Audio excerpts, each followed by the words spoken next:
Senator Blackburn is next. Her first question. Thank you. Committee. Thank you, Mr. Chairman. Yes, indeed it is. Mr. Werfel, welcome. We're delighted you're here.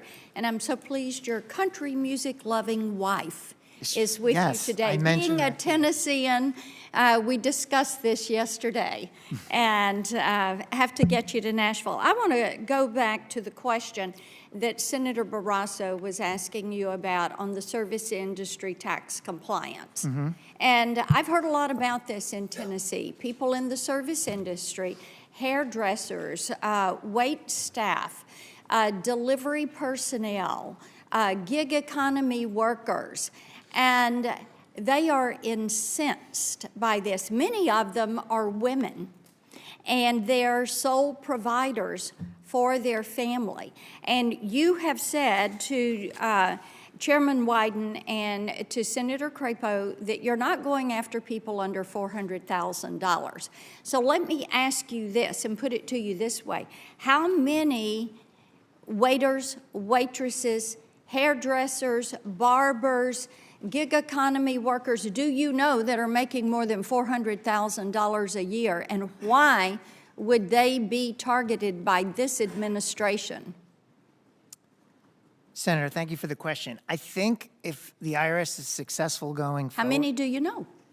Well, if the IRS is successful going forward, then the individuals and the occupations that you mentioned will see only impacts in service improvements, in particular with the Inflation Reduction Act funds, versus an increase in any audit rates. That's the goal. This is the contradiction. Please. You can say you're not going to go after anybody that is making less than $400,000. I don't know anyone in this category that would be affected by the service industry tip compliance program that is making more than $400,000 per year.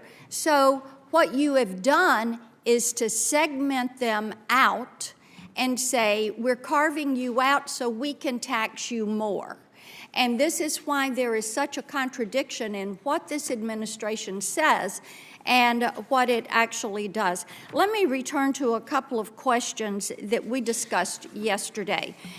Commissioner Reddick said, this is at a Finance Committee hearing last year, 53% of the IRS employees are in a full-time telework capacity. But as we discussed yesterday, this is concerning, considering that the IRS only picks up the phone about 20% of the time. And getting people back to work is going to be an imperative, getting them back to full-time work. So do you commit to exhausting funding for customer service staff before hiring new agents to go out and pick on people in the service industry? Senator, I appreciate the question. I can't commit until I'm at the IRS and understand exactly where they are with their plans. Okay.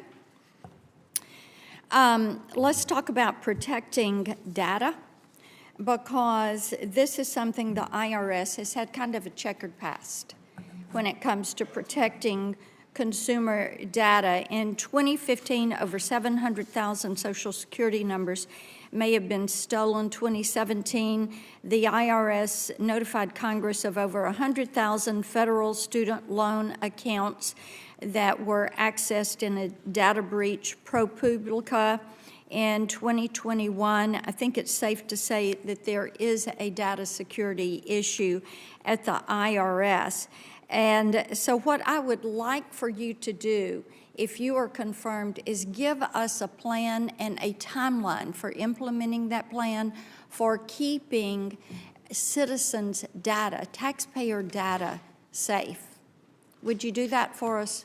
Yes, Senator.